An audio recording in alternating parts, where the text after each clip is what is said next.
Zalahy reny tao anatin'ny fandehanana rehetra tany ianareo le sport ito le sport mampiavaka antsika rehetrarehetra mampiavaka ny malagasy izy ty satria de matetika tsika tonga finale foana am'le izy ary tena enjana be tsika amin'ny sport io. J'ai nommé roulement de tambour ny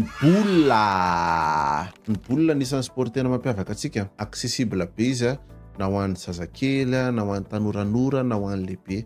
Ny zavatra investissement anao aminazy zany ny zavatra jerena moa zany hoe ahoana ny lalaovana azy de ny resaka tany malalaka sy ny boule fidiana. Azoko lazaina hoe anisan'ny sport mora indrindra ny boule.